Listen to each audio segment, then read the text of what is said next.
I'm Mark Matsumoto and welcome to my Tokyo kitchen. Today I want to show you how to make Japanese cold silken tofu or hiyayakko. It's the perfect no-cook side dish for a hot summer day, and I've got a few variations to show you, so stick around. Hiyayakko is like the summer version of agedashi tofu, and traditionally the chilled silken tofu is topped with a few condiments like katsuobushi, scallions, and ginger before being drizzled with soy sauce. In my version, I use an easy trick to keep it from getting watery, and I'm gonna be showing you a few variations, including one that's topped with kimchi and natto, and another that highlights the flavors of a caprese salad. All you need to make this is some silken tofu and a little bit of creativity. But first, let's start by looking at the ingredients for a classic hiyayakko.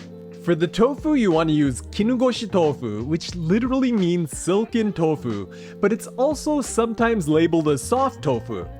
It's made using a different process from regular tofu, which makes it jiggly with a silky smooth texture that's like a good custard. It usually comes in tubs like this in sizes that range from 350 to 400 grams, and in the US, House Foods makes a good one that comes in a green and white package. The condiments for hiyayakko are katsuobushi or smoked, fermented, and shaved skipjack tuna, as well as ginger, scallions, and soy sauce. Tofu comes packed in water, so you want to start by draining off as much water as you can.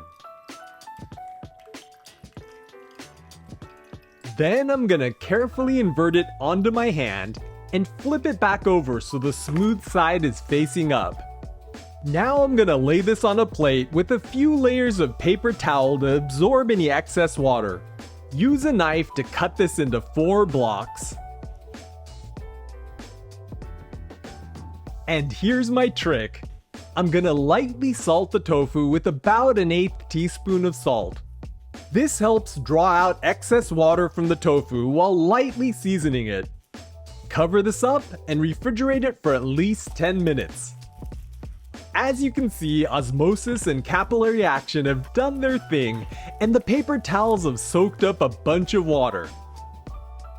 Let's get a piece of this tofu onto our plate.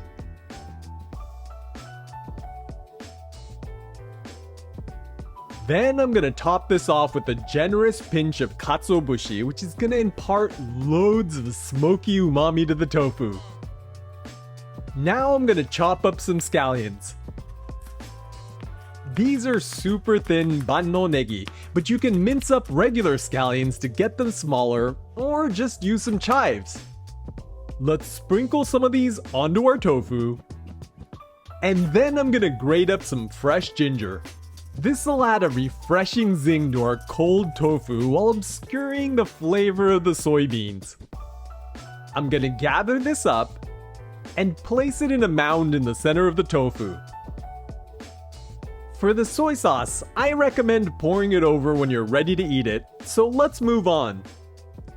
Before I show you a few other chilled tofu salads, I want to thank Musubi Kiln for sending over these adorable Neko Hasami cat-themed plates. I love playful tableware like this, but I've also curated a collection of handcrafted traditional ceramics I use from their website. So hit the link in the description down below to check it out, and be sure to use coupon code NORECIPES to get 5% off your order. For the next topping, I'm using some minced kimchi, a pack of natto, which are fermented soybeans, and some dashi soy sauce, which came with the natto.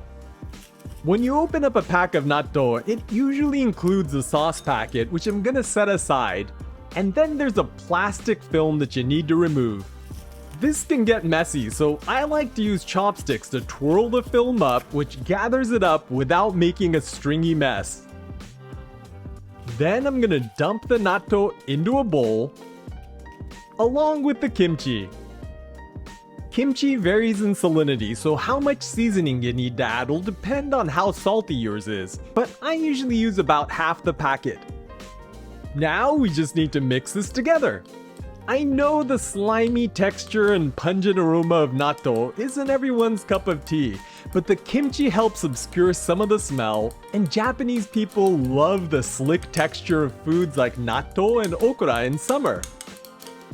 Okay, this is looking great, so let's get this onto our next block of tofu. And I think I'm gonna top this off with some of those chopped scallions from earlier.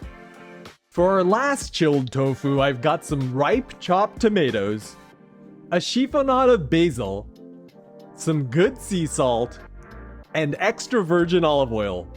Let's get a block of tofu onto our next plate and top it off with a generous mound of diced tomatoes. I'm gonna hit that with a tuft of basil ribbons. And let's season this with a generous pinch of salt. Drizzle on some good olive oil.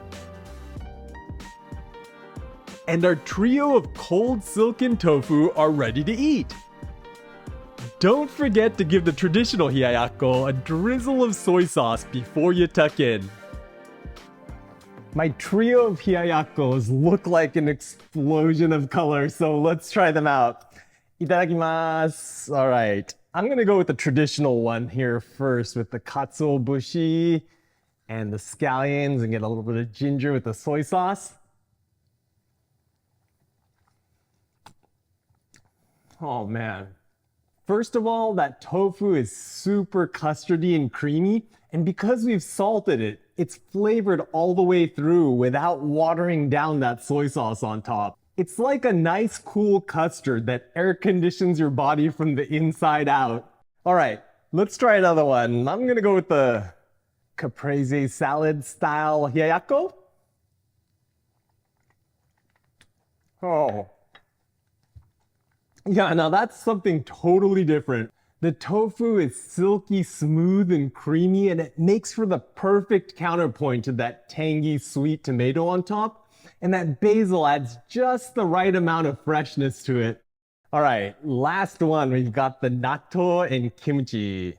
I know natto isn't for everybody, but this is great with just kimchi as well. The slickness of the natto goes perfectly with that custardy tofu. And you've got that contrast of the cold tofu with the spicy kimchi, and the whole thing is just bursting with umami. My trio of hiyayakko are super easy to make, and all you have to remember is to buy some silken tofu and use a little creativity to come up with some toppings on top. It's perfect for a hot day like today when you just don't feel like cooking anything, so I hope you'll give it a try. All right, last bite. Some extra ginger in there. Oh yeah, that's exactly what I needed. Well, I'm gonna go make a few more dishes for dinner, but check out this playlist for more refreshing summer recipes. And I'll catch you in the next one.